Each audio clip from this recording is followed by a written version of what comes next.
ইলিশ মাছের মাথা দিয়ে কচুর শাকের ঘন্ট বাঙালির একটা অতি প্রিয় খাবার। ইলিশ মাছের মাথা দিয়ে করব তো, তাই ইলিশ মাছের মাথাটাকে টুকরো টুকরো করে কেটে ধুয়ে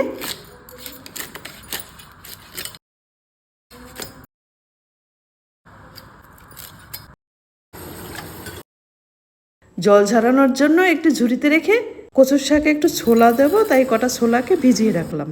জল ঝরানো ইলিশ মাছের মাথার টুকরোগুলো নুন আর শুকনো লঙ্কার গুঁড়ো দিয়ে ভালো করে মেখে সাইডে রেখে একটি চাষ করা শোলা কচুকে ছোট ছোট করে কেটে এনেছিলাম। সেই শোলা কচুর শাকগুলোকে ভালো করে ধুয়ে নিলাম। কচুর শাক কাটার আগে হাতে একটু সর্ষের তেল লাগিয়ে নিয়েছি। হাতে একটু সর্ষের তেল লাগিয়ে নিলে হাত চুলকানোর আর ভয় থাকে না। কচু জাতীয় কোনো কিছু কাটার পর যদি হাত চুলকোয়, হাতে একটু সর্ষের তেলের মধ্যে নুন দিয়ে হাতটা একটু ভালো করে লগড়ে নেবে, হাত আর চুলকোবে না। কচুর শাকগুলোর উপর পাতলা একটা বাকল থাকে, সেই বাকলটাকে ফেলে ছোট ছোট টুকরো করে কেটে নিলাম। একটি কুকারে হাফ বাটি জল দিলাম। জলটা একটু গরম হলে তার মধ্যে কেটে রাখা কচুর শাকগুলো আর ভেজানো ছোলা দিয়ে দুটো সিটি মেরে নিলাম। সেদ্ধ কচুর শাকগুলো থেকে একটু জল ঝরিয়ে নিলাম।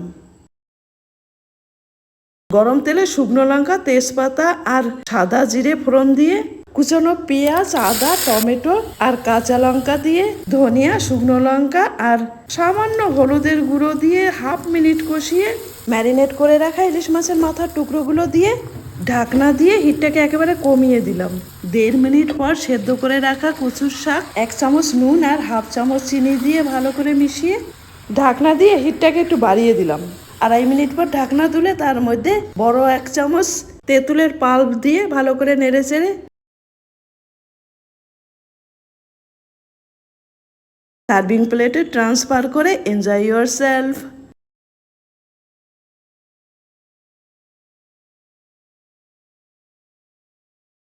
খেতে দারুণ হয়েছে।